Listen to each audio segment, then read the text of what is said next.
There's a game where everybody ends up drenched in blood by the end of every cutscene, where every location dances on the edge of glorious victory or absolute catastrophe, and your party, a collection of walking red flags with unresolved trauma and a relentless urge to bang. But was it really that good, or am I just riding a massive wave of nostalgia? Either way, I'm diving back in.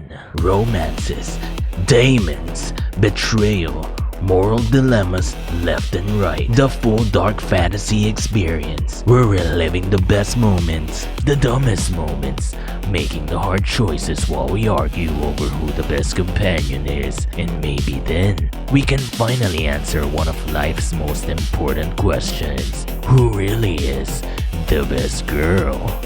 It's 2009 again, back when Bioware was absolutely peak. Strap in, cause we're playing one of the greatest RPGs of all time. I'm August, and this is Dragon Age Origins.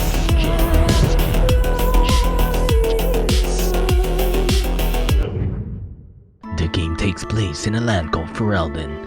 Think of the usual medieval dark fantasy where there's the usual annoying humans, pretty and mysterious elves, drunk dwarves arguing underground, and let's not forget the mages that are constantly being watched so they don't accidentally summon horny demons. But that's not the real problem. It's these nasty things called darkspawn. They're like zombified orcs that live underground and want to basically smash everything. And every now and then, they crawl up to the surface to cause trouble. And when that happens, it's called a blight. It's basically the apocalypse, but more metal.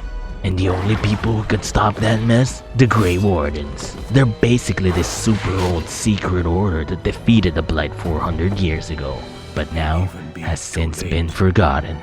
For I have seen with my own eyes what lies on the horizon. Maker, help us all. One of the best things about this game is your starting story actually matters. Your origin changes everything, from where you begin, who you meet, and how people treat you throughout the game. You've got choices: humans, elves, and dwarves. And for example, if you pick a dwarf, you can start out as either a commoner or a noble in the underground dwarven city. But in this playthrough, we're rolling with what I think the most classic and thematically fitting origin, the human noble warrior. We're talking big castles, family legacies, and betrayal spicier than a dark-skinned elf with big titties. We have the classic stats such as strength for bonking, dex for stabbing, and magic. A stat useless for us but great if you like great balls of fire. You've also got skills, which are more like utility perks. Herbalism, trap making, persuasion, and all that good stuff. Totally separate from talents, which are your actual combat abilities. And for this build, we're going down the two-handed warrior bonk bonk caveman berserker mode. As far as difficulty, nightmare mode. This setting is intended for tactical geniuses who found hard difficulty too easy. I basically beat Baldur's Gate 3 honor mode, so this should be easy peasy. Our story begins in House Cousland, one of the most respected noble families in Ferelden. But with the threat of the incoming blight, House Cousland is being called into the battlefield by the King of Ferelden. He aims to gather up an army to eliminate Darkspawn and stop the blight once and for all. This weasel-looking guy is named Arl Howe, and this is our dad. Arl Howe is basically telling our dad that he's rallying the Cousland in the next morning to join the battlefield. And here comes our golden boy and would-be hero of the story, August Cousland, baby. Dude, look at this dude. Ah man, he's so handsome. He got that Keanu Reeves John Wick thing going on. We also have Duncan present here. He's a badass Grey Warden that basically is the old dude. Anyway, this guy is the the voice thing is killing me, man. Back to what I was saying. This guy is basically the Obi-Wan Kenobi of our hero. He's also kinda eyeballing August here like, "Hey kid, you look like you wanna smash some Darkspawn skulls. You wanna join?" There'll be a lot more Duncan later on. But for now, Our dad told us to look for our brother. But before all that, we got some tasks at hand. Our dog is being a naughty boy in the kitchen, and we need to fetch him.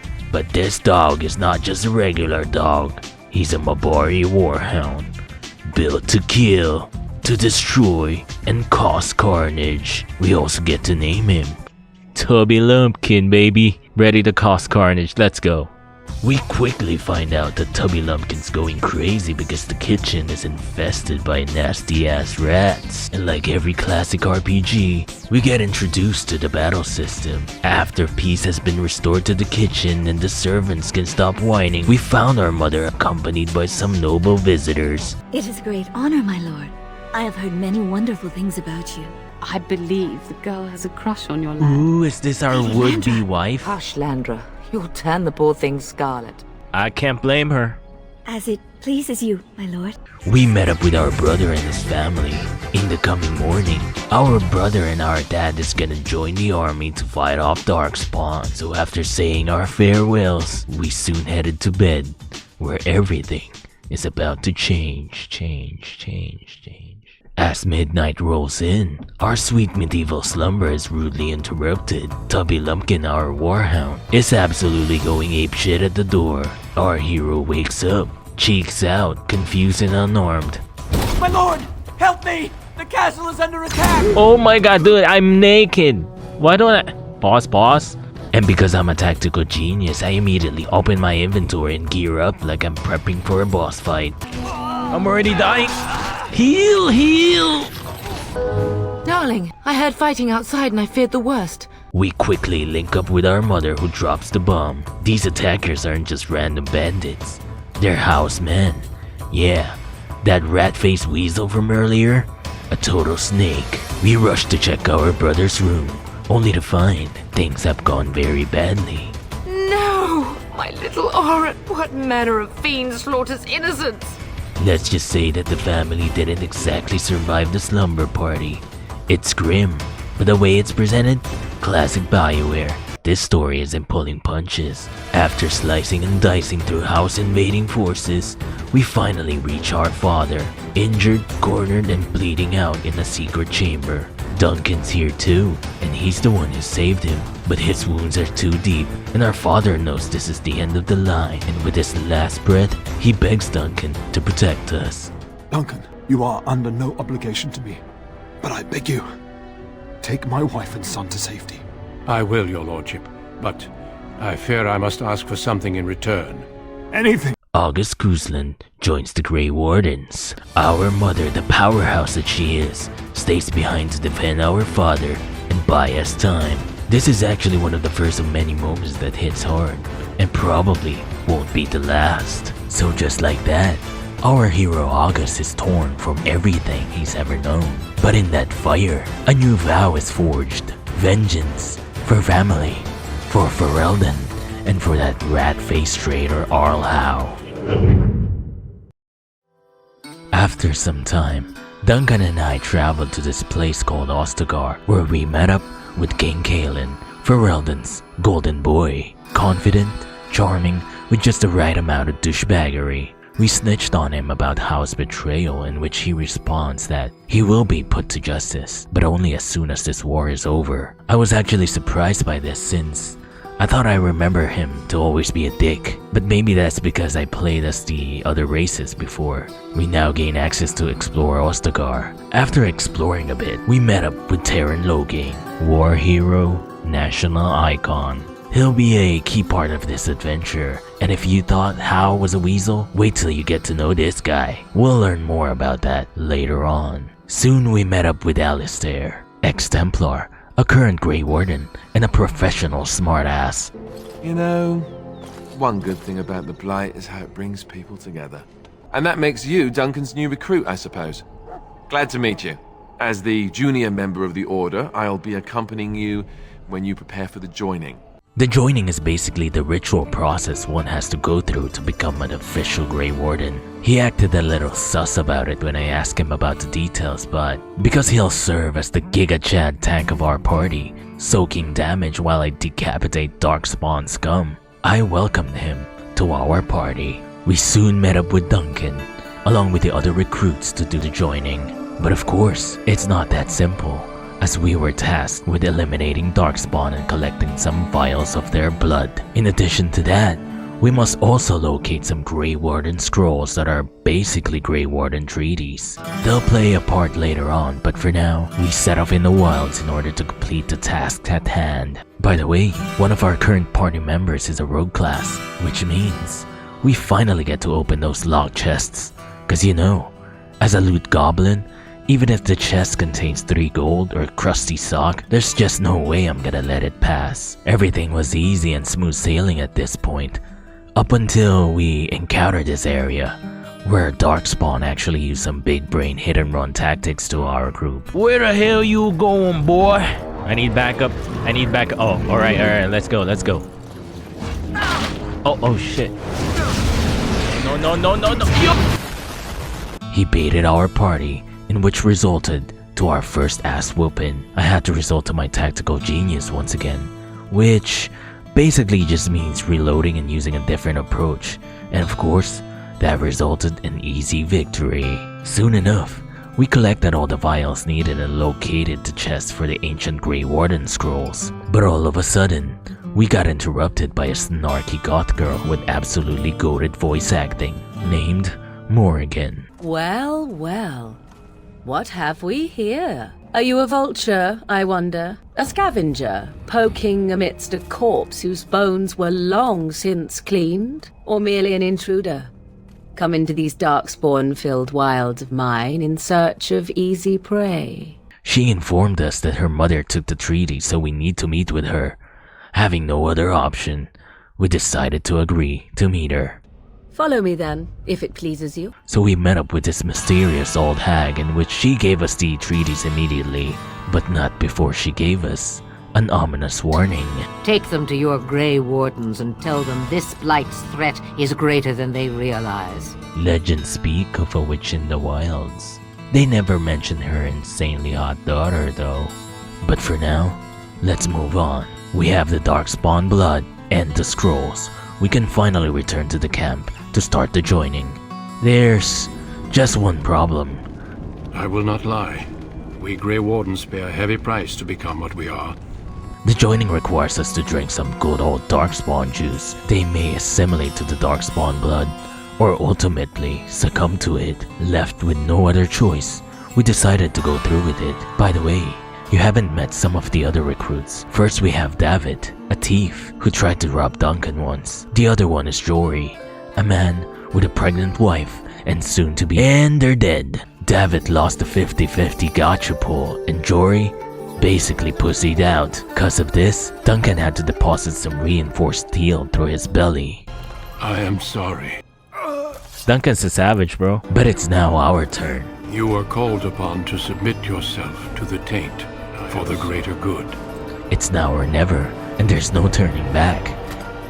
From this moment forth, you are a Grey Warden. We either lose the 50-50 gotcha pull and end our run here, or finally become a badass demon-slaying Grey Warden. As we took a sip, visions of a dragon clouded our mind, and then we wake up. It is finished. Welcome. Welcome to the Grey Wardens, boy. Not long after, we met up with King Kalen and Terran Logain. They assigned us with a very important task. They told us that we need to light the beacons in order to signal Logan's troops to assault the backline while the king holds from the front. Alistair and August whine about it a little bit because they wanted to be in the battlefield, but after agreeing, we get this badass cinematic that reminded me of peak Lord of the Rings Two Towers Helm's Deep siege action. For Ferelden!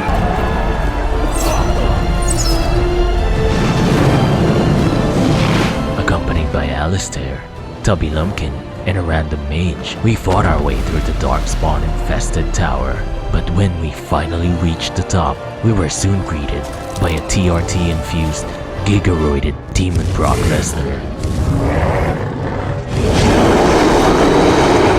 We tried to face him head on, but this is where the nightmare difficulty curve finally showed up. But again, as a tactical genius, I just used a random mage to draw aggro from it while I run in circles. I got him. I'm drawing aggro.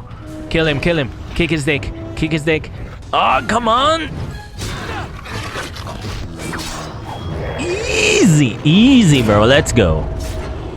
With Brock out of the way, we finally lit the signal. With the beacons lit and the signals on, Logain's men can finally join the fray. Except, this dude basically alt F4'd, abandoning the king and all his troops to deal with the Darkspawn themselves. Dude, imagine Gandalf showing up for the Battle of Helm's Deep. He's with the riders and he's like, nah, we're good. That's pretty messed up. Of course, without support, everyone begins to fall. The king gets submitted in the first round, and Duncan, despite going on a beyond godlike streak, ultimately falls as he gazes on the lighted beacon.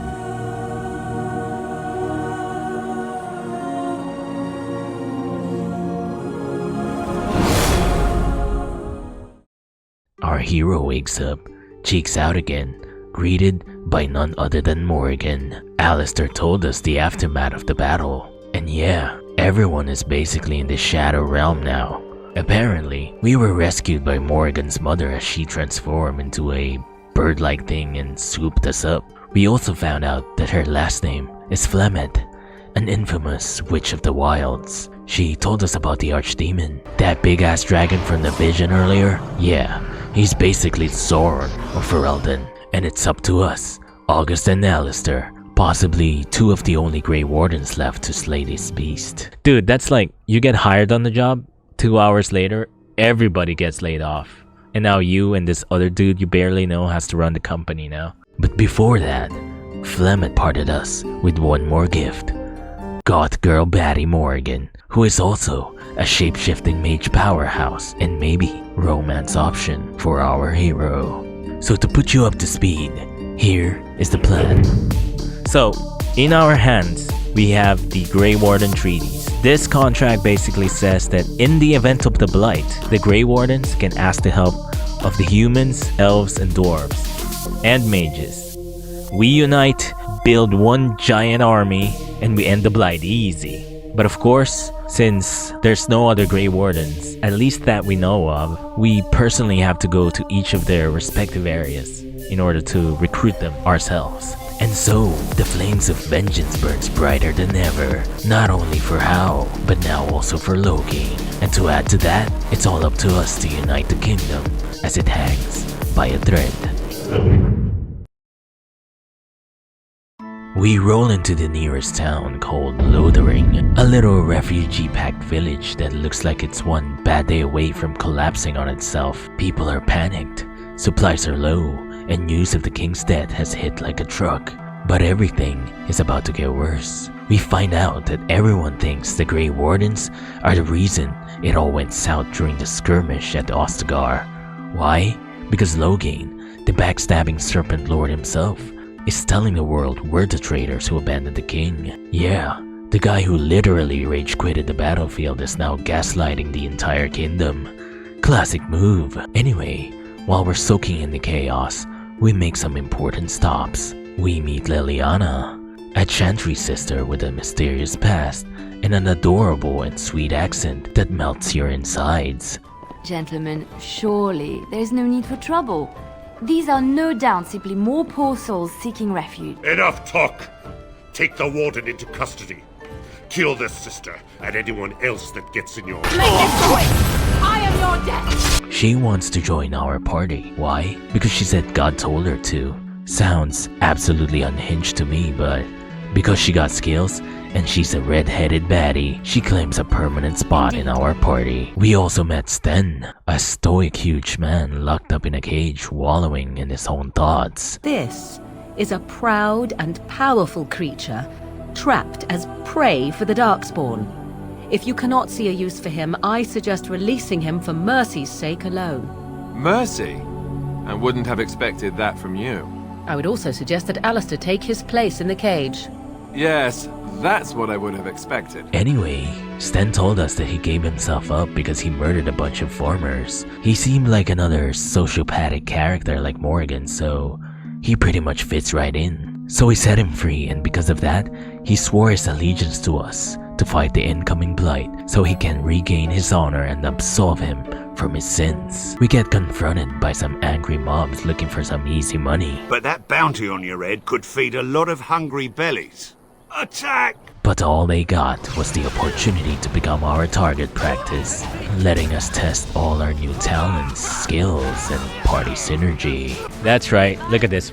We're using big brain tactics. We're using the classic MMO rating setup here.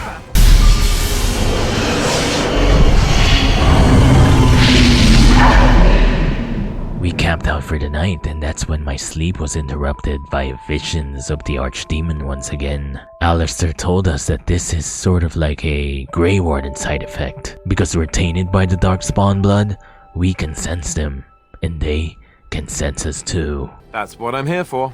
To deliver unpleasant news and witty one-liners.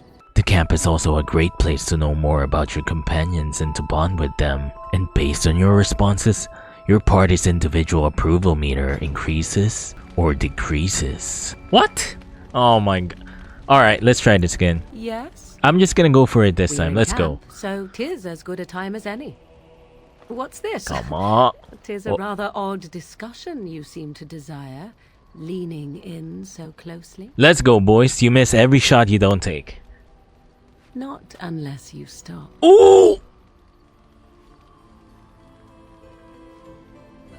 I actually didn't think that would happen.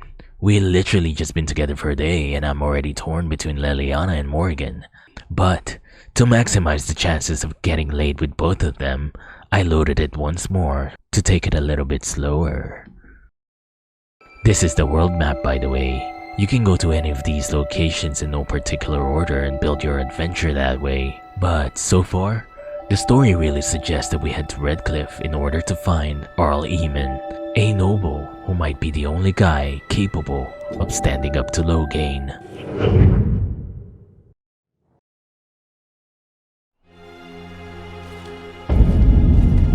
Look, can we talk for a moment?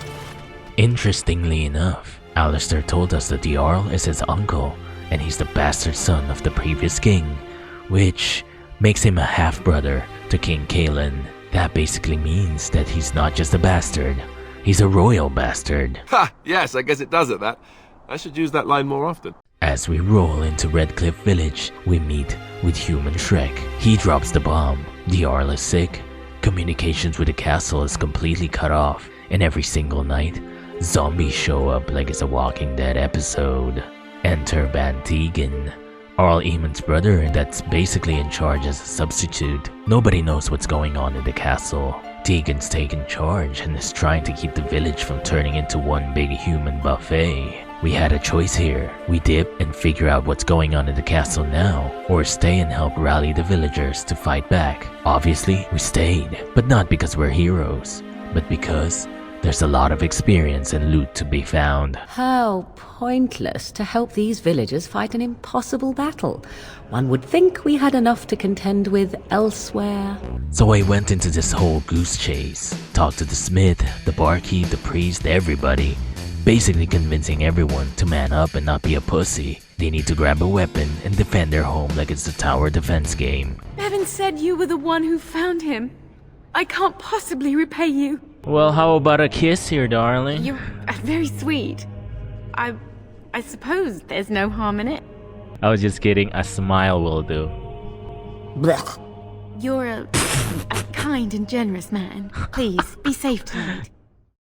Nightfall hits, and it's go time. Here's the kicker though. For some reason, I decided that no one was going to die this day. Not on my watch. Now, keep in mind, this is nightmare difficulty. If a zombie sneezes on one of these NPCs, they're gonna disintegrate. Morgan, move. You gotta heal. You gotta heal. Stun! Stun! Lloyd, what are you doing tanking? You're wearing a shirt. You idiot! But I committed. I micromanaged like a madman. Morgan throwing heals left and right. Give him some medicine, boys! Positioned units like I was Magnus Carlsen. Save scum like in BG3 waiting for that critical 20 roll. Flawless victory. 0 deaths, 0 casualties. Village saved. Come on, baby. Actual tactical genius, man. Woo! And the game, it actually rewarded me.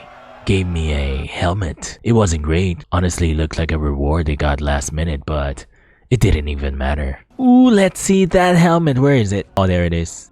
Honestly, it's kind of crap. I'm not gonna lie, this is shit, man. Oh, come on, dude. It's okay. It's okay.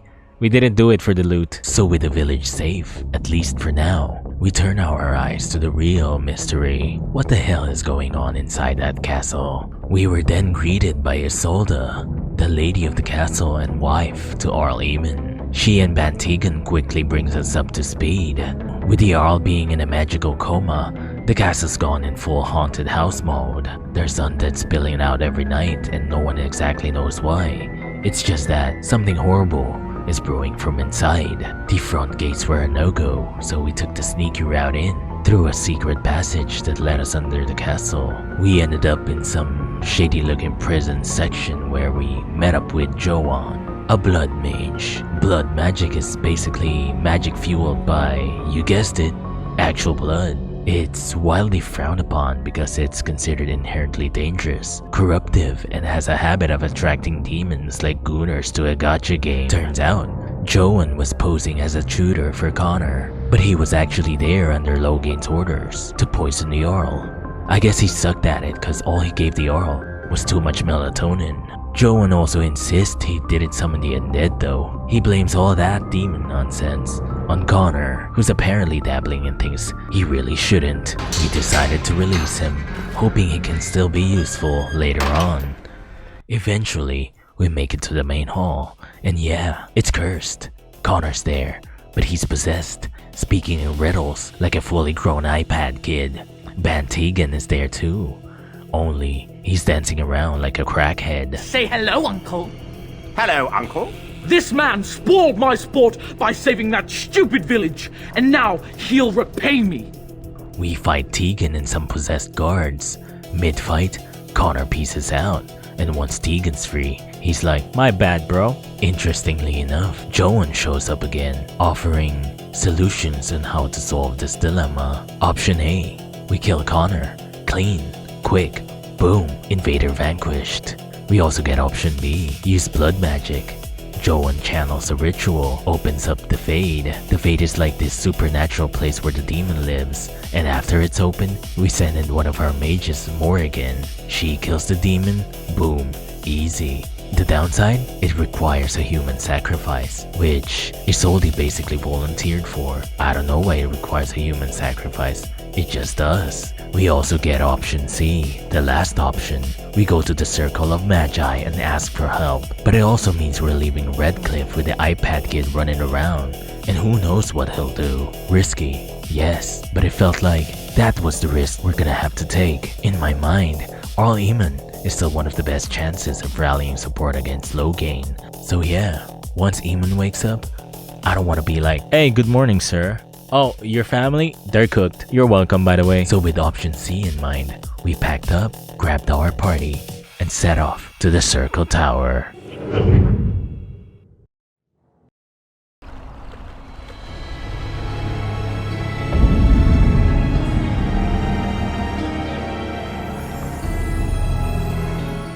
Once we arrive at the Circle Tower, we got two goals. First is we get help from the possessed child back in Redcliffe. Second is for the mages to fulfill their part of the Warden treaties to help fight the Blight. Naturally, things are a mess. At the entrance, we meet Knight Commander Gregor, and according to him, the tower is overrun by demons and abominations. Communications have gone dark, and the only answer is to annul the entire circle, meaning Control-Alt-deleting all the mages and deleting System 32. But again, we need the mages, so we volunteer to go in and investigate. Inside, we meet Wynn, one of the senior mages, literally. And because our companions are actually well-written characters and not just mindless NPCs, Morrigan had a say in this. You want us to assist this preachy schoolmistress? Oh, come on, to rescue these pathetic excuses for mages. Don't be like they that. They allow themselves to be corralled like cattle, mindless. Now their masters have chosen death for them, and I say, Let them have it. Don't worry, guys, we can fix her. Do what you wish. I care not. We still decide to help anyway, so Wynne joins the party. Realistically, I don't see Morrigan joining to save the circle, so we benched her for this chapter.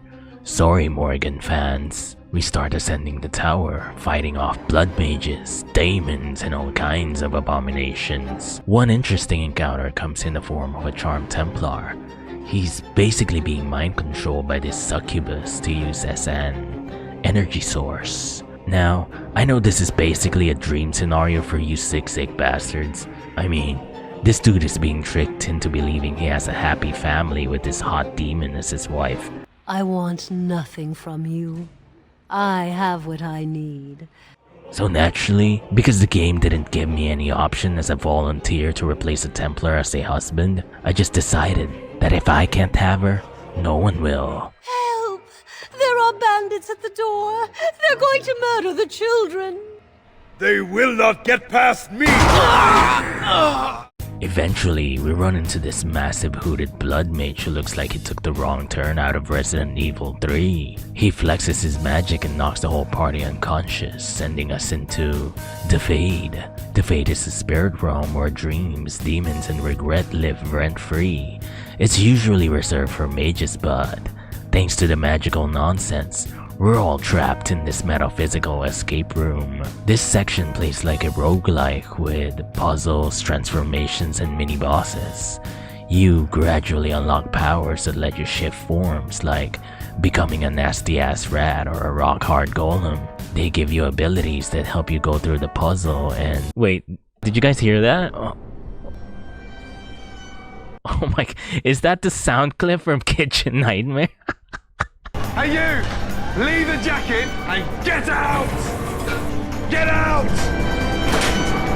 Not gonna lie, at first, it's clever and fresh, but by hour 2, it got repetitive and borderline psychological warfare. That said, there are permanent stat bonuses hidden throughout, so if you're even slightly min-maxy, you're roped into completing every inch of this goddamn place.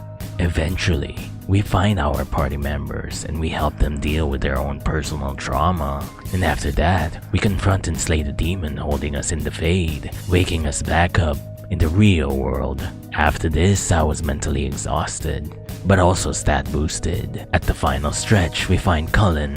Bro thinks everything is a hallucination. He's been tortured and has probably been denied food and water. I can tell. Here, I have a skin of... Don't touch me, stay away! After convincing him that we're real, he drops another moral bombshell. Uldred, the bolty blood mage, is up in the harrowing chamber, forcibly turning mages into abominations. Colin's view? Don't even try saving anyone. We spinning back fist everybody in the jaw. But despite the odds and high chances of more demonic transformation shenanigans, we believe that we can still save lives.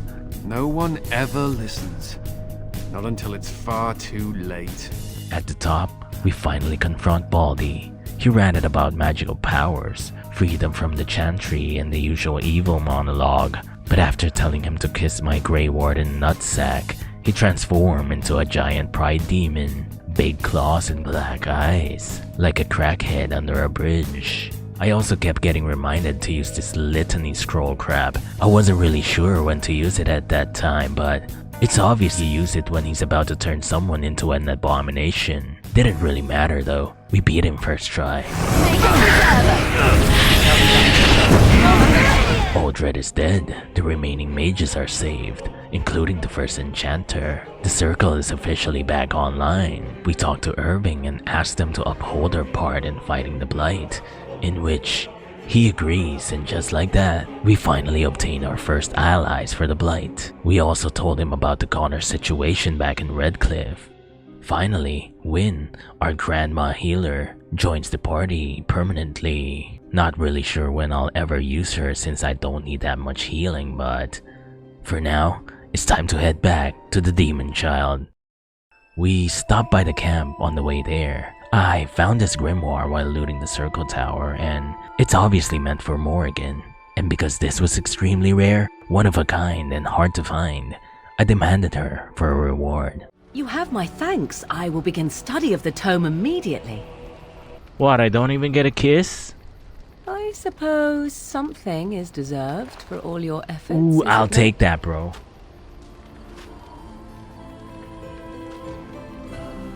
I deserve that.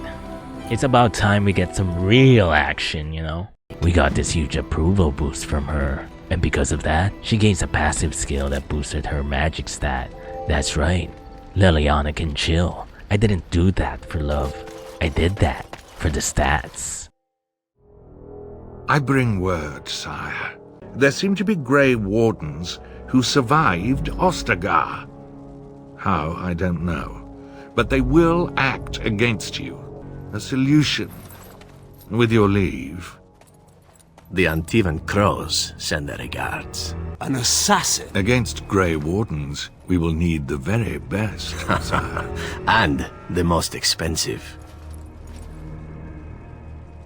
Just get it done. Looks like this Weasel and the Serpent is sending assassins for us soon. We'll see how good that guy really is, but for now, it's exorcism time. Everybody's ready here at the castle and it's ritual time. I'm glad we decided to take this route. This is really the best option. Very well. Who will go into the Fade? We send in our Morrigan to navigate the Fade and exterminate the demon. We also get to see how much of a badass she really is. Who are you? Are you the one that made Father ill? Tell me now! I do not have time for fool children. Now tell me where this demon is. She's so hot, oh my god. Voice is so sexy, man. She's also such a good character too, man. What the hell happened to Bioware? Morrigan finally tracked down the demon, and I'll be honest, this demon is absolutely whooping my ass. Oh god, dude, I can't even beat her. Why is she so strong? I kept getting whooped, but all of a sudden I had a moment of clarity. Remember what that Darkspawn did at the start of the game? Yeah, it's time we make the same strategy. Hit and run, baby. Alright, this is working. We're gonna run around, wait for our cooldowns. Nice. Do it, Morgan. Oh! With the demon gone, Connor and Redcliffe Village is back to normal again. Unfortunately, Eamon is still knocked out. Apparently, we need to find this magical artifact called the Sacred Urn of Ashes and use it to cure the Arl. We just can't catch a break, can we? But for now, we got bigger problems to deal with. Storage space. Unfortunately for this game, there's no stash that you can use to hoard all your rare items.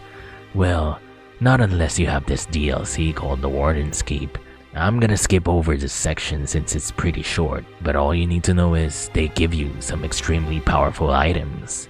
A new item set, a staff, a sick-ass greatsword, and the party storage chest to hoard all your loot. Also, on our way there, we get ambushed by some bandits. Remember that assassin that those traders hired? He's finally here. They must have been cheap because we absolutely destroyed them without even breaking a sweat. And after destroying everyone, we get the chance to talk to the elf assassin. What? You're taking the assassin with us now? Does that really seem like a good idea? A fine plan, but I would examine your food and drink far more closely from now on, were I you. That's excellent advice for anyone. Welcome, Zevran. Having an Antivan Crow join us sounds like a fine plan. Oh, you are another companion to be, then? I wasn't aware such loveliness existed amongst adventurers, surely. Or maybe not. It's time to get back on track on building our army. We set our eyes to the next destination. Our journey starts with arriving at the Dalish camp. I felt good about this one. With luck, we'll just show them the Grey Warden treaties and they'll be like, "Help with the Blight? Yes, of course. Just point the way." So we meet with Zathrian, the clan's keeper, a powerful mage with a shiny bald head. By the way, I don't know why August looks like he's about to shit himself here. He must have ingested too much lyrium back at the Circle Tower, I don't know. Zathrian told us that they'll be glad with assisting us with the Blight. Only, not right now. They got their own problems to deal with. Apparently, the Dalish hunters have been getting attacked by rabid, mindless werewolves. And worst of all, they're getting unusually coordinated. And of course, because we need these guys, we tried to make a deal with him. If we assisted them with their werewolf problem, they'll assist us with the blight. With that in mind, Zathrian tells us that the source of the curse is the great wolf residing in the forest named Witherfang. And the plan is easy. He wants us to go in the forest, rip out Witherfang's heart, and everything can go back to normal. So we head into the Brazilian forest to see if we can resolve the situation. It's a dangerous trek. Undead, angry trees, and werewolves leaping out every corner. But because we're built different now, we absolutely bodied everybody. Interestingly enough, before we could cut down this one pack of werewolves, they began speaking to us. You speak to Swift Runner. I lead my cursed brothers and sisters. And despite me murdering a bunch of their friends already, I told them that I was just here to talk. In my mind, I was thinking that if we could talk our way out of this, if we can find a resolution for both the elves and the werewolves and settle their beef, we can both have them as allies for the blight. But of course, nothing's ever that simple, as we'll find out later. Tell them we will gladly watch them suffer the same curse we have suffered for too long. We will watch them pay. We get a final warning from Swift Runner. Leave or die. So we obviously just left them alone so they can live out their lives peacefully. Nah, fuck that. I'm exterminating everyone. Before we can actually cut him down, this white wolf crashed the party, helping all the other werewolves escape. Didn't look like a giant wolf to me, but that's Witherfang for sure. So we pursued them through the ruins, fighting more undead, traps, mini-bosses. But wait, hold on. We got a rare spawn in this dungeon. Is that the Like Undead, accompanied by the subscribe mini-boss? We're like halfway to the video, and if you're enjoying it so far, help me out by pressing those if you haven't already. Thank you. Eventually, we finally reached the werewolf lair. Turns out, Witherfang is not actually a werewolf, but rather an e-girl of the forest. Do not listen to him, lady. He will betray you. We must attack him now. Hush, Swift Runner. Your urge for battle has only seen the death of the very ones you've been trying to save. Is that what you want? No, my lady. She then told us about what the actual source of the curse is. Turns out, the werewolf curse is tied to Zathrian himself. Long ago, his children was captured by some random humans. They tortured and murdered his son, and R-word his daughter. And no, the word is not rescue. Although, she did get rescued. However, later on she found out that she was carrying a baby, and because of the shame she felt, she ended her life. Obviously, Zathrian was pissed about this. He summoned the spirit of vengeance to curse those humans, and eventually, that curse became the werewolf plague. He's also been sustaining this curse for centuries. Keep in mind, the humans that he wanted revenge on were gone a long time ago. But still, he refuses to forgive or let go of the past cause he just wants to see the world burn. Eventually, we bring in Elf Baldy, who was already waiting outside the lobby. Now, it's a moral showdown of ideologies. The lady offers peace and redemption for both the werewolves and Zathrian himself. Zathrian still refuses to lift the curse though, claiming his pain is eternal and his vengeance justified. After some intense soul searching and no small amount of persuasion, Zathrian fights but ultimately relents. He eventually found the error of his ways, and because of that, he sacrifices his life to end the curse, along with the lady.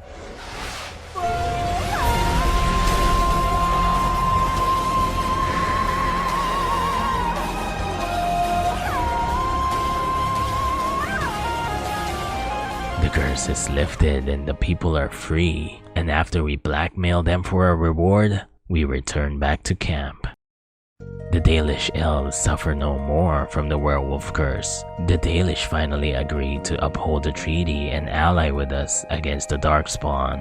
And with that, we obtain our second ally secured against the Blight. What's up, boys? Regular August here. Dark Knight August is out there gargling warm salt water somewhere. Got sick with a little bit of flu, but anyway, I'll be taking over here real quick. And before we get on with some more juicy main story, we got some quick detours to do. First up is we stop by the camp. We've been working real hard, so we haven't really got to spend time with our companions.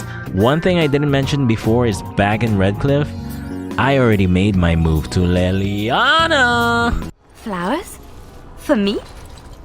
They smell lovely. Now, I don't know about you guys, but at this point, I'm thinking going all in Leliana here. I mean, how can you resist this? I'm not embarrassed. I'm just flushed because of the heat. She's too adorable.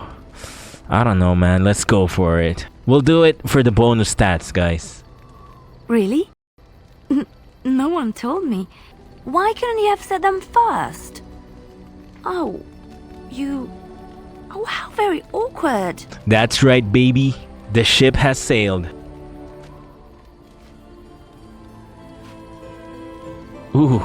Ooh. Boys, we have a clear winner here, no?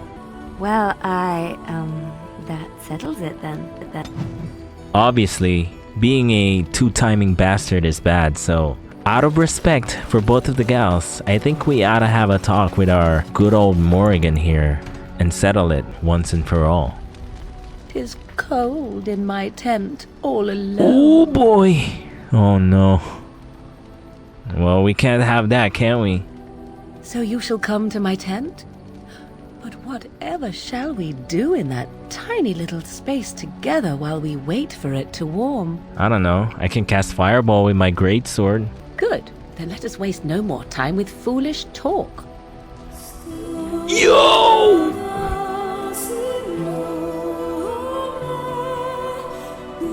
Oh! Jeez! Oh my god! Ooh. Ooh.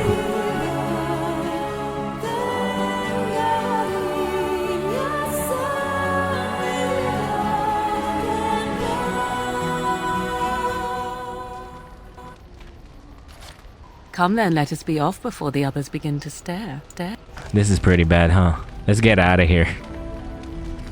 Oh, also, we find out that Alistair is a virgin, so see ya, chump. I just got laid. We make a quick detour to Denerim, Ferelden's capital. Here we got to do a shitload of side quests, like tons of them. But most importantly, we gotta do some business at the Pearl.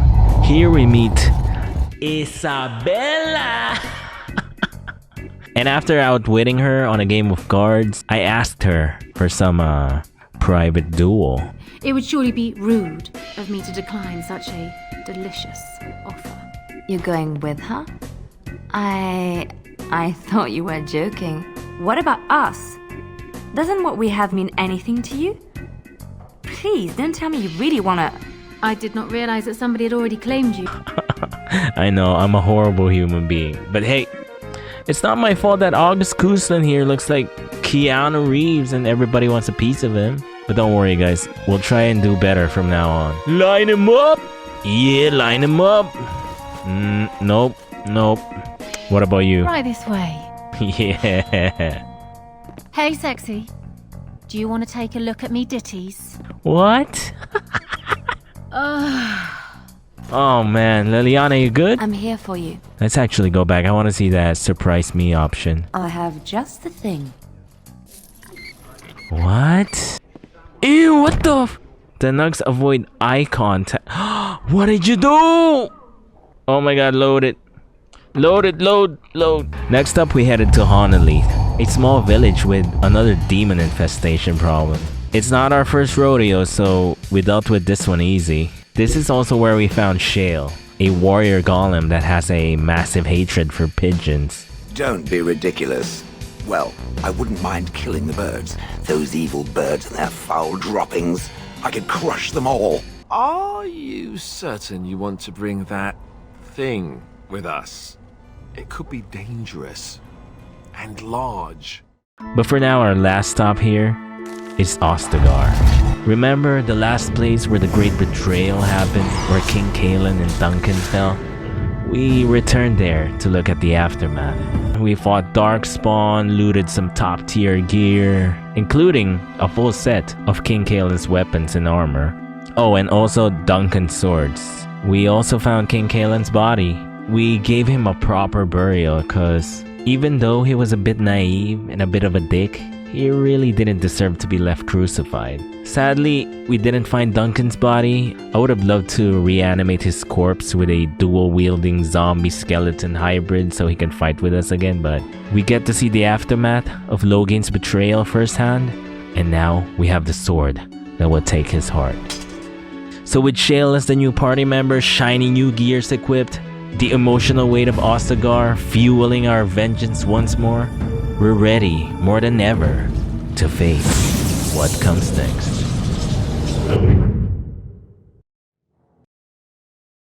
With Arl Eamon still cursed, we set off in search of the only thing that could heal him, the sacred ashes of Andraste, hidden away in the long-lost temple of Sacred Ashes. Our journey took us to Haven, a charming mountain village where everybody is acting all suspicious. And while snooping around after being told to leave, surprise surprise, they're not big fans of outsiders.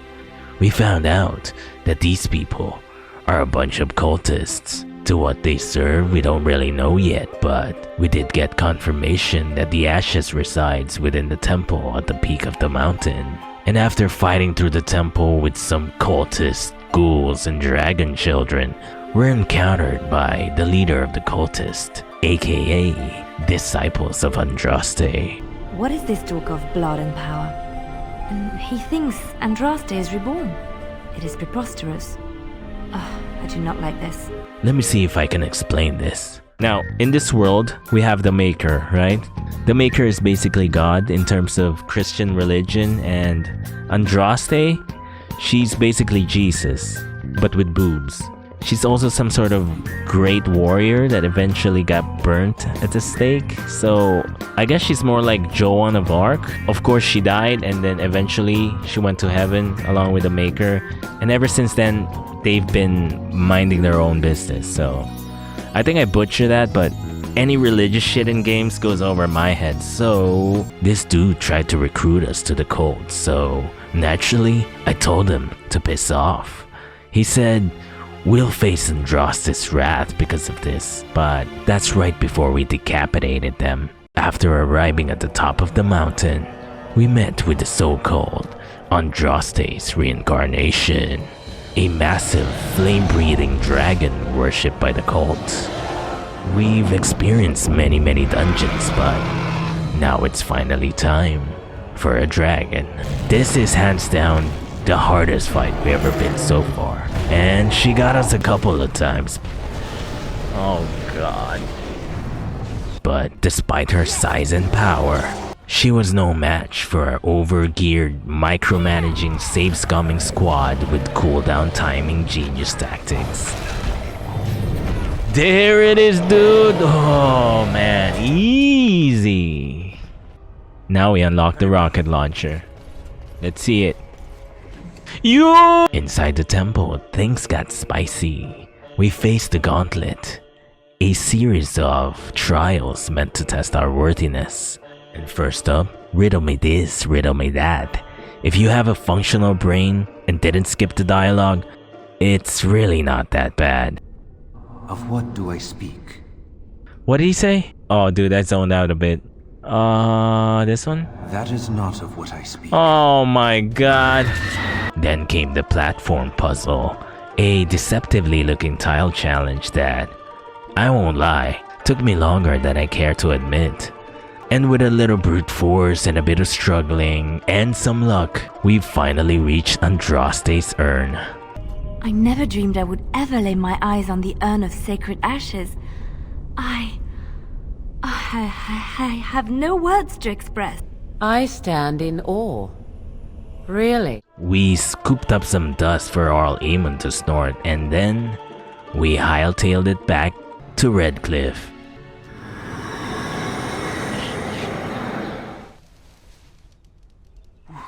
Where am I? Hey, you. You're finally awake.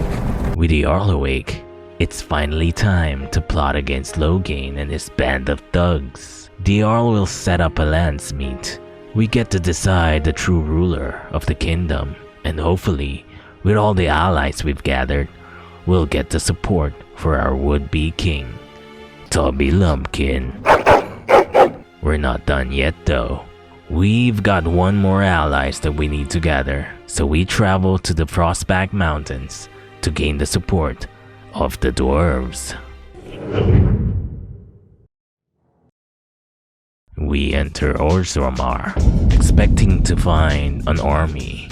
What we find instead is a kingdom tangled in civil war, ancient grudges, and centuries of stagnation. With the king dead and no heir officially named, the dwarves are in shambles. The city's in chaos, the people are suffering, and everybody's too busy scheming to care about the blight.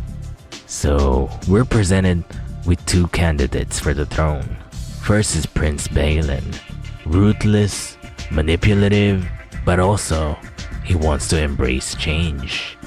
He supports trade with the surface, and he wants to dismantle the caste system.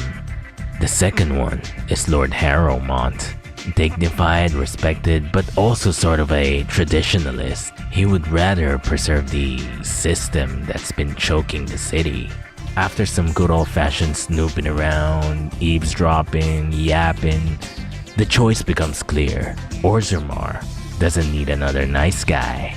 It needs a hammer, one that will reform the city from its weight. The city's already fucked up. Whatever's the culture and tradition right now is obviously not working. The people are suffering, and it needs change. That's just my opinion though, so we'll throw our support for Balin, hoping his ideals will finally drag this city out of its Stone Age politics. We did a few dirty deeds to gain support from Balin's side. We also did a lot of side quests like helping this girl become a mage apprentice and collecting some nasty ass nugs. One of them even got adopted by Liliana, which she named Schmooples. It eventually led us into the deep roads. The mission? Find a legendary Paragon named Bronca, one of the Dwarven Hall of Famers who can help us choose the next king. But just before we set out, we were interrupted by a stinky red-haired drunk named Ogren, who claimed to be Bronca's husband and insisted on tagging along. If we're going, let's get moving. And just like that, we were joined by our final party member for the story, Timu Gimli. They're not lying, the deep roads is actually deep. After surviving a gauntlet of ghouls, spiders, ogres, and so much more, we faced the nastiest boss we've encountered so far. Yo mama! Shortly after, we finally find Bronca. She's alive, and more than a little unhinged. Shave my back and call me an elf. Bronca? By the stone! I barely recognized you! She's been looking for this thing called the Anvil of the Void, an ancient artifact capable of creating an army of golems to help us win the Blight. Sounds pretty good, right? Endless armies, no more casualties. But you know how these stories go. If it sounds too good to be true, it's probably powered by forbidden magic. At the heart of the deep roads, we meet Ferelden, the Anvil's original creator. Except, he's a transformer now.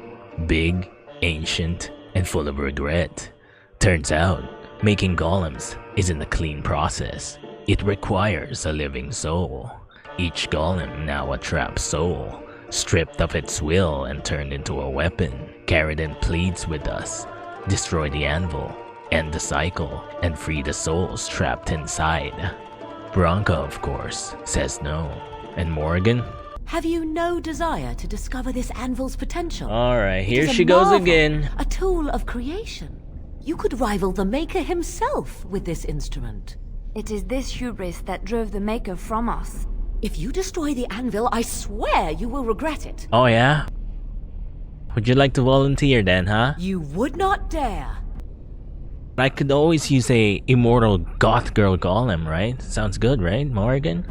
I would rather not find out. Fine. Destroy it if it pleases you. Thank you, stranger. We side with Ferelden. No more sacrificing lives for power. We chose to crush the anvil and Bronca's skull. And as a token of gratitude, Megatron forged us a crown for the ruler of our choice. And then, he pieces out, finally free from his eternal prison. I apologize for the interruption, Lord Steward, but the Grey Warden has returned. I really hope I don't get to regret this, but we do need that army. Well, Warden, what news do you bring? Ferelden forged a crown for Orzammar's next king, chosen by the ancestors themselves. Tell us, Warden, whom did Ferelden choose? I think I chose the other guy back when I first played, but I didn't really fully understand the caste system back then. Now that I fully understand it, it's so messed up, dude. This farce has ended, and I can take my rightful place on my father's throne. Imagine we put this guy on the throne and the first thing he does is make the other guy a casteless beggar. That would be so funny, dude. Do you acknowledge me as king? I cannot defy a Paragon. The throne is yours, King Balin. Then as my first act as king, oh shit, I call for this man's execution. Guards, seize him! I didn't expect that. Man, I like this guy. All thanks to us, Balin seizes the throne and commits the might of the dwarves to our cause. This one is a hard-won alliance, but now we got the dwarven army at our backs, basically completing all the allies we need. Now, the Landsmeet awaits, and so does the final reckoning of How and Loghain. Alright, we're almost at the end here, guys, but before we get to the end game here, I think this is finally the time to give our companions here some love and resolve their personal issues and trauma or whatever it is. So we start with our boy Oghren here. We accompanied Oghren on a final quest for closure. He hoped to reunite with his old flame when things went sideways. And no, we're not talking about Bronca. She's already rotting in the deep road somewhere. This one, it's a completely different girl, because you know, our boy here is a certified player. We located her just around the Mage Tower, and we tried to play the best wingman we could ever be. But sometimes, no amount of help can fix a negative riz. Are you sure you're not a baker? Because you got a sodding nice set of buns. Well, look what the nug dragged in. What do you want, Oghren? Nothing. Just thought I'd see how you were doing is all. Well, maybe that and grease up the Bronto, if you know what I mean. Yeah, come on, boy, do it. You've seen me. You'll have to go back to Orzammar for the Bronto. In the end, Oghren didn't get his happy ending. But hey, at least he went for it. We do have a saying that goes, you miss every shot you don't take. And yeah, he still missed, but at least he got a new reason to get drunk now. Next up is Shale. Shale heard about our encounter with the anvil, which made him wonder about his lost past. Who is he, really? So we went back to the deep roads with him to see if we could discover any clues about his past. It eventually led us to this monument, which gave a pretty crazy revelation. I was not created as I am now. I was once a creature of living flesh. Wait, what? A dwarf and a woman. A woman? This is a revelation. Wait, Shale is a girl? What the heck? Bro, I thought you were a dude. Yeah, all this time, I thought Shale was just a flamboyant gay golem. But hey, don't blame me. Even Bioware meant for this twist to happen.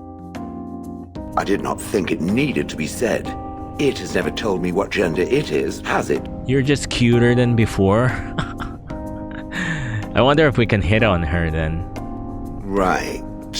I catch it staring at my behind and I will feel very awkward. Now, let us crush something soft and watch it fountain blood. That is a girlish thing to want to do, yes? Okay, let's get on with our other companions here.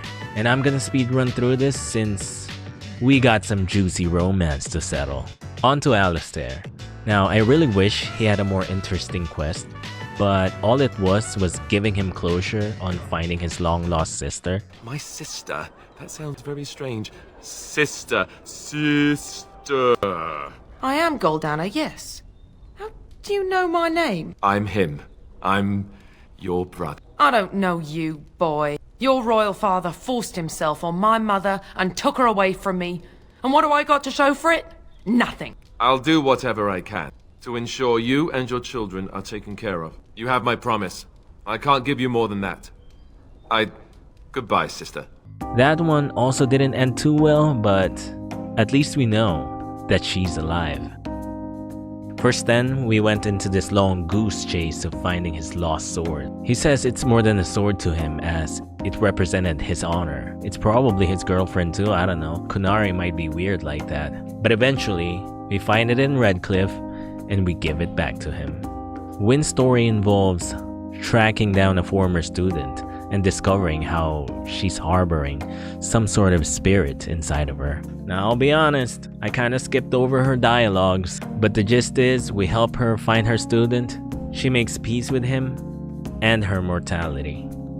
Zevran doesn't really have a personal quest. He has this little encounter in Denerim from his former colleagues, and after wiping them out, he swore his loyalty to us until the end. Honestly, I'm just trying to avoid talking to him so I won't accidentally romance him again. And now it's time for the main event. Morrigan and Leliana! Best Girl 1 and Best Girl 2. Morrigan, she got some mommy issues. Remember Flemeth? Apparently, she's not really her mother. And remember that grimoire? That one revealed the secret for Flemeth's eternal life. So what she does is, before she dies, she uses one of her children and possesses them. She's like a parasite going from one body to the other. So yeah, obviously, Morrigan asks us to kill her. So we gave her a good old visit. And by the way, we can't bring Morrigan here because Flemeth might just use her body when she dies. But anyway, she turned into a nasty dragon, but we already killed a dragon before, so this one is pretty easy. So eventually, Alistair gave her a ride. Dude, every time there's like a cool cinematic finish, Alistair always gets it. I literally haven't had a chance to do a cool finisher like that. I do hope we at least get one for August here before our playthrough. So with Flemeth dead, we took her grimoire. And boy, if this was her reward when we gave her a random grimoire, I can't imagine what she'll give us with Flemeth's grimoire. But before we give it to her, let's do Leliana first. I cannot for the life of me figure out why I can't make her talk about her companion quest. So I had to do some quick old Google, and I found out that if Leliana's approval rating shoots up too quickly, you'll completely miss the chance to do it. And that's because it only shows up in a certain amount of range. Thankfully, my copy of the game includes this DLC where you can manipulate your companion's approval ratings through gifts. I never really found any use for these except for this moment, so yeah, I just lowered it, then surely enough, it prompted her quest. Anyway, Leliana told us about her past in Orlais where she was pretty much an assassin that rolled with a bunch of thugs, doing some thievery and some not so good things that honestly might not be different from what we do now. But on a specific mission, her mentor, their leader, and her previous love interest, Marjolaine, betrayed them and sold them out. Knowing that Leliana survived this betrayal, she then sent out assassins to finish the job. What she didn't know is, Leliana, she's now with the strongest and most overpowered beings in Ferelden. So now, the hunter is being hunted. So we tracked her down in Denerim. Leliana and her previous mentor exchanges some words, but eventually, to not risk any more future annoyance from her, and a chance to eliminate one of Leliana's exes, I deposited some great steel through her skull. And as a reward, finally, after more than 40 hours, compared to Morrigan giving us action after barely even knowing her, she finally gave us some of that Orlesian duel.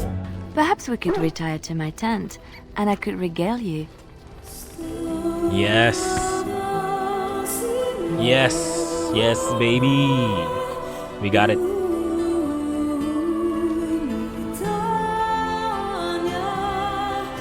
Oh boy.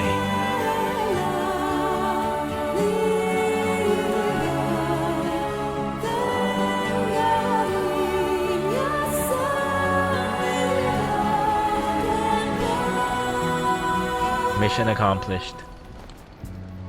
And after all that is over, we gave Liliana something no Chantry ever did. Closure and a future. And because of us, she can learn how to trust someone again other than herself.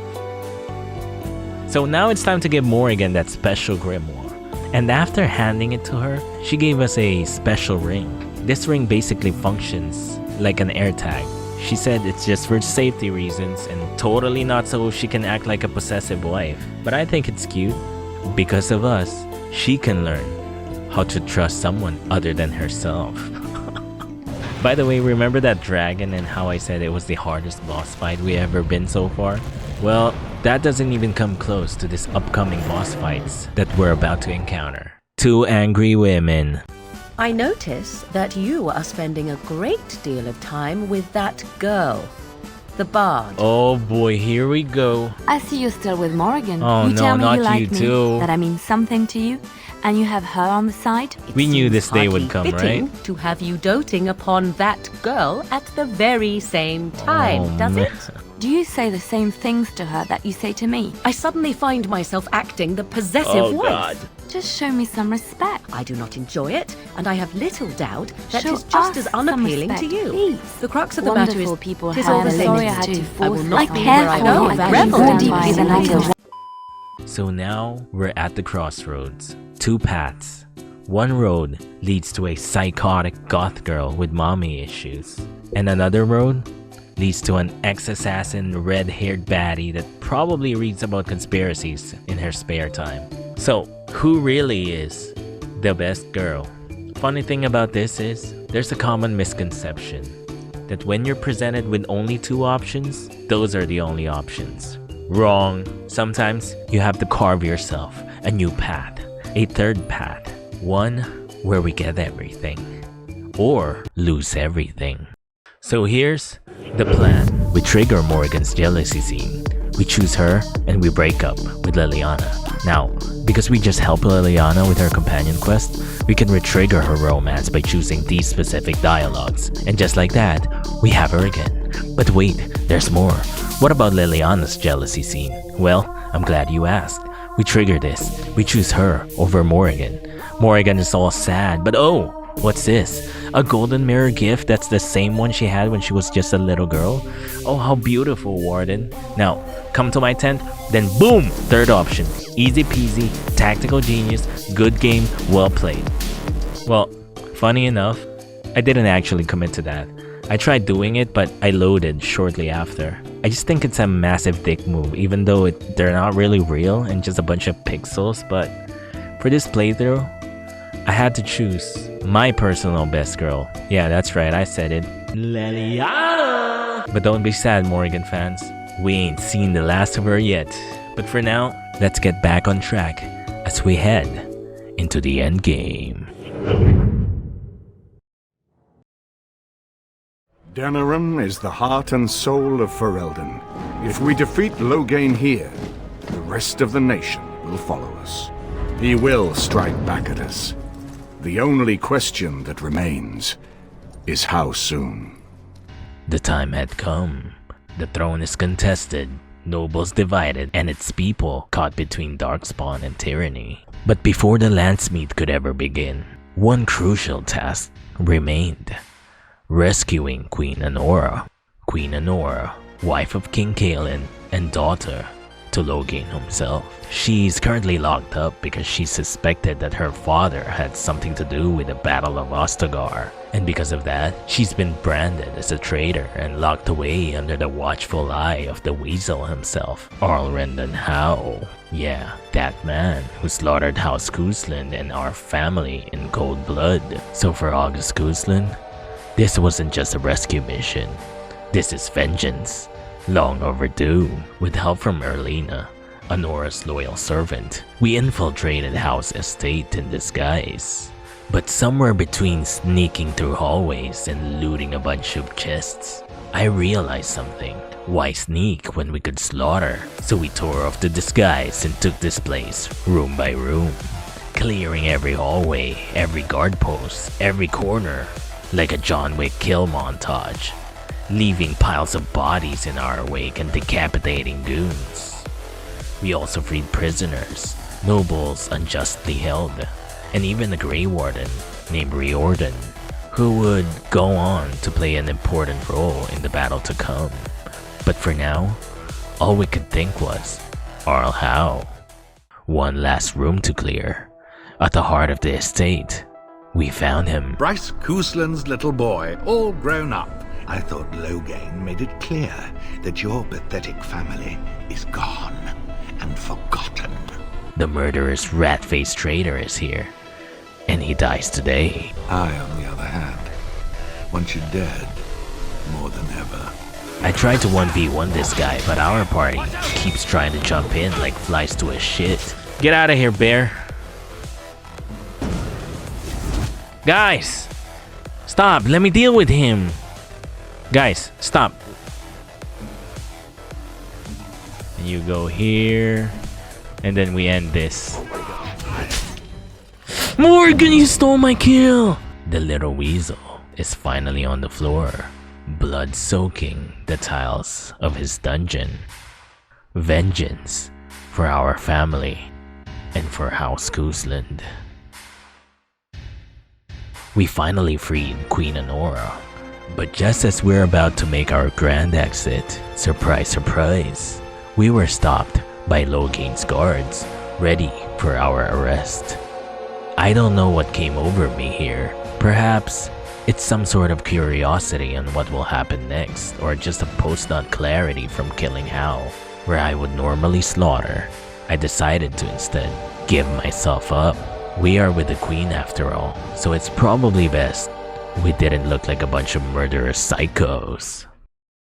We find ourselves cheeks out again, only this time, we're joined with Alistair. We've been captured and locked up. Strangely enough, our companions are free and about, plotting a prison break, starring them. This section alone deserves a commendation. The replayability is brilliant. So many party combos and so many dialogue gems. But for this playthrough, we're going with our good old Morgan and Leliana combo. The dialogues are just so funny and goofy, especially if you make Morgan lead the prayer while disguised as a chantry sister. Maker, forgive these godless souls. They know not what they do. Spare them your wrath, and do not torment them with boils, festering rashes, and lesions. All right. Wait over there. I'll get the captain to let you in. Maker's breath. Fate truly has a sense of humor. That tale should have fooled no one. Everyone trusts priests. It's only natural. If you believe that, you are a bigger fool than those guards. And after a few persuasion checks, deception checks, and a good old-fashioned arrow in the knee, both of the ladies eventually bust down the cell door and set us free. There you are. Follow me, the Arl is waiting for us. Back at Arl Eamon's estate, Queen Anora lays it all out for us. Her father's ambition had crossed every line, and he sees her as a threat to the throne. Because yes, next to Loghain, she would be the most sensible candidate for the throne. She also mentioned that the only one standing between the kingdom and total collapse is her. And she may be right, but hold your horses here. There is also another royal blood within our party that has as much right to rule as Anora. That's right, our virgin boy Alistair. Maybe we can finally hook him up with not just some random girl, but his brother's wife. Alright, now that you think of it, that one kinda sounds bad, huh? Then comes a long debate from the Queen, Alistair, and my internal dilemma. Alistair seems to be a sensible choice. Despite his lack of experience, we know he is of royalty, a capable warrior, and most of all, good-hearted. The problem is, he doesn't want it. marry her. As in marriage, as in be her husband. Why would you do that? Did you take a blow to the head? That's crazy. He doesn't want the crown, the castle, or the queen. Especially not this queen. Heck, he doesn't even want to be the leader of our small party. On the other hand, we have Anora, daughter of Loghain, experienced as a ruler, loved, popular, but are we really sure we can trust that she's the best for Ferelden? After all, she's an offspring of a serpent. But here's one more twist. Anora is open to marriage. And yes, to August Cousland Reeves himself. And August Cousland here becomes the ultimate Giga Chad heartthrob king of Ferelden. I told you, August Cousland Reeves here, he just can't catch a break from the ladies. I had to think about this for a long time. But in the end, what's important to me is freedom. Freedom to choose what you want to do or who you want to be in life. Alistair's heart just doesn't seem to be in the right place to become a ruler. It would be selfish for us to put him in a political position, especially in a kingdom as messed up as this one. On the other hand, August here is in the same boat as Alistair. So that leaves us with one option. When it comes to the decision, the queen rules alone and we keep the dirty politics out of our party. Everybody's happy and we leave Ferelden with a competent ruler. The only catch is, we need to make sure that Anora doesn't get usurped when we're not around anymore. So yeah, Loghain, we need to seal the deal. He needs to die. The time is now. Loghain dies today and we put the ruler on the throne.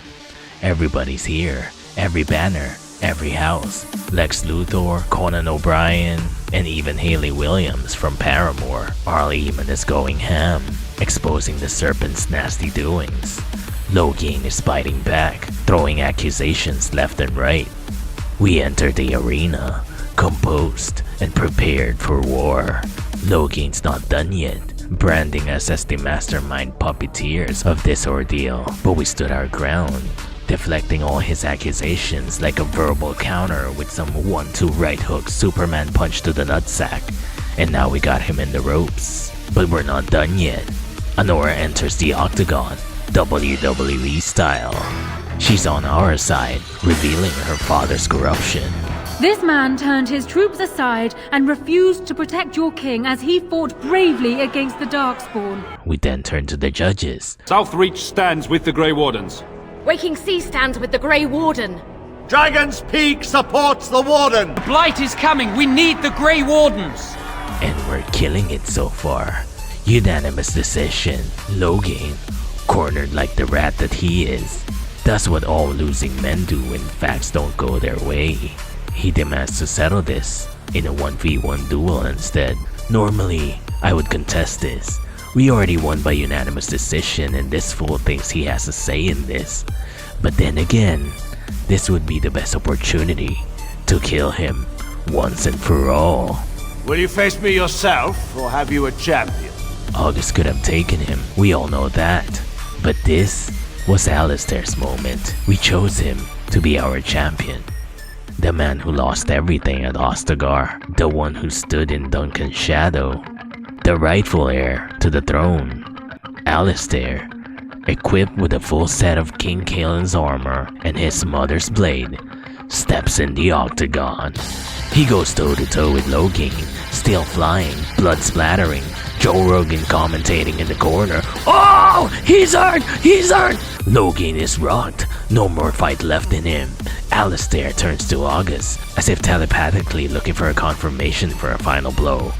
Fighting side by side for almost 60 hours game time now, they instantly locked in agreement as Alistair delivers the final blow to Loghain's head, reminiscent of Duncan's final moments.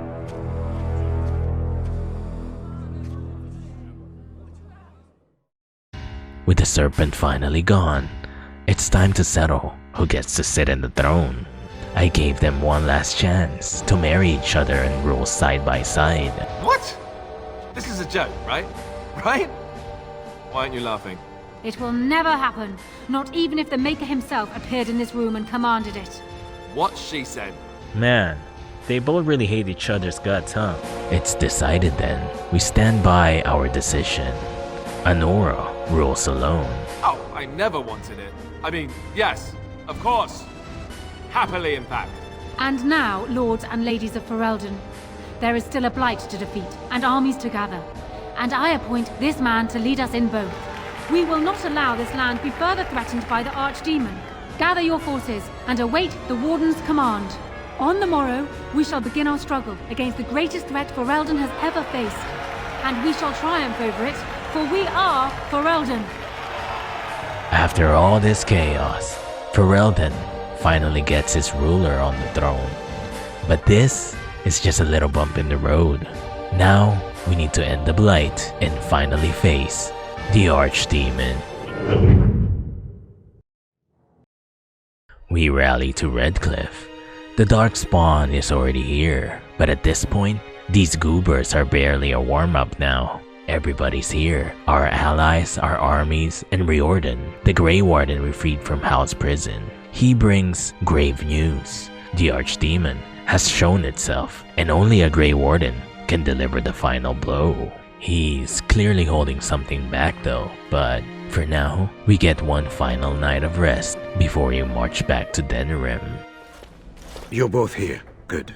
The Archdemon may be slain, but should any other than a Grey Warden do the slaying, it will not be enough. But if the Archdemon is slain by a Grey Warden, its essence travels into the Grey Warden instead. The essence of the Archdemon is destroyed, and so is the Grey Warden. Meaning the Grey Warden who kills the Archdemon dies? Yes. Without the Archdemon, the blight ends. It is the only way. So that's it. Either August, Alistair, or Riordan need to deliver the final blow, and one of us isn't making it home. We'll deal with this when the time comes, but for now, we head back to our quarters. Do not be alarmed. It is only I. I have a plan, you see. A way out. I know what happens when the Archdemon dies. I know a Grey Warden must be sacrificed, and that sacrifice could be you.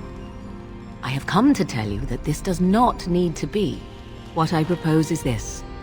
Lay with me, here tonight, and from our joining, a child will be conceived.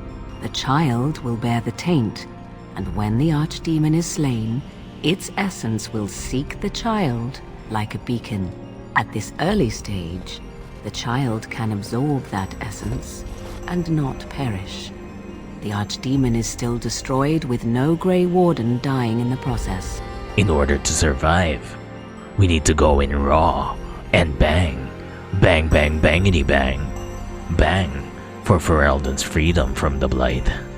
What a tough choice, huh? But hey, we can't be selfish. Lives are at stake here. No matter the costs, I guess we're just gonna have to take one for the team here. A wise decision. Come, my love. Put the thoughts of the ritual aside and let us make this last night together one to remember. Oh man. Andraste's knockers. We did it again.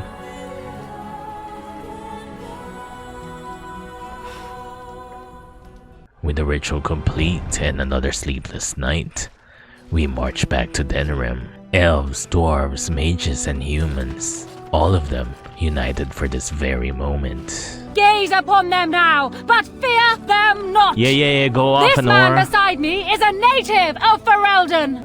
He has survived despite the odds, and without him, none of us would be here. She's pretty badass. Damn, we chose wisely, huh? We save Denerim! Today, we avenge the death of my husband, your King Caelan! But most of all, today, we show the Grey Wardens that we remember and honor their sacrifice! For Ferelden! For the Grey Warden! We We storm the gates with our allies. It's a free-for-all Royal Rumble. We easily clear the gates with our army, and after the gates are secured, we meet with Riordan, who lays out the final plan. August and Alistair, accompanied by 2 companions, go to the heart of the city. The rest of the party defends here at the gates. It's a tough decision on who to bring for our last 2 party members, but we're gonna have to choose. Damn right we picked the only ones we've been using for the past 60 hours. As for the one who leads the defense, we choose Wynn. She's wise, calm, and honestly, it might be her time to go anyway. Well, this is it, Warden. Let's show them our hearts, and then show them theirs. So the Archdemon is next, is it? Well, good luck with that. You have carried us this far. Do not doubt that. If you do not come back in one piece, however... let's not get ahead of ourselves, yes? I wish you luck. So I just want you to know that it's been an honor fighting by your side. Let's find this Archdemon then, and kick its ass. You are my dearest friend and my love. You lit my path through darkness, and I will stand with you to whatever end. This day, we will forge a legend of our own. So we head into the city together. As it should be. Once this is done, no matter how it turns out, I will be gone. You are aware of this, yes? This could have been so much easier, yet I cannot regret what was between us. I will always remember you, my love. Now, let us see this finally done. The Archdemon awaits. And to you watching, thank you for sticking with me. We're almost at the end here, so let's finish this. We fight through the city, wave after wave of darkspawn, limbs flying, blood spilling, but we push forward, and then Riordan happened. Yo, how is he here already? Oh, he's trying to steal the glory! Oh shit, he's doing it! Damn, he's doing it! Huge damage! He pulls a full-on Leroy Jenkins and takes a flying stab at the Archdemon. At first, I thought it was reckless and stupid, but now I realized that it brought us a critical opening. The beast is finally grounded, wounded, and vulnerable. This is our time. This is our chance.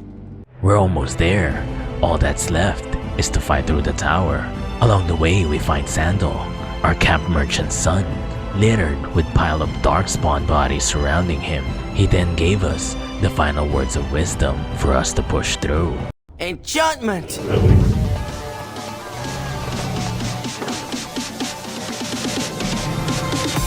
We're finally face to face with the Archdemon. It's been a long journey, but it's far from over. We call in the mages for support, but the beast is relentless. It's pure chaos. Eamon is here. Irving is here. I don't know who this guy is, but he's here too. These guys kept dying though, and I got PTSD flashbacks from Redcliffe's assault. Cause you know me, I won't let anyone die if I can help it. Wait, is this Irving? You useless old man! Morrigan, heal them. Heal them, please. Dude, why is he solo tanking everybody? Oh my god. Eamon, come on. What's worse is this dragon keeps going to the other side, making it inaccessible for melee attacks. But every game is made to be beaten. I quickly scanned the area and discovered the ballista in the corners. Now it makes sense. Tactical genius strikes again for the final time. There it is, dude. We got your ass now. We got your ass now. This is it. Everything we've done, every quest, every decision, every soul saved and lost leads to this very moment, and as if written in the script itself, August finally delivers a cool finisher to not only a boss, but the main boss. We did it! We did it! And we got that cool finisher, huh? Boom! But it's not over yet. The Archdemon, beaten to an inch of its life, still breathes. August, with an empty mind, focused on what's only in front of him, delivers a sliding slash, followed by a final thrust to the Archdemon. Double tap, dude, double tap, come on! Boom! Yes, we did it! We did it! The ring is destroyed! The ring is destroyed! For Frodo! For Frodo! For Frodo! With the Archdemon dead, the Darkspawn horde quickly crumbled. Most fled back into the deep roads.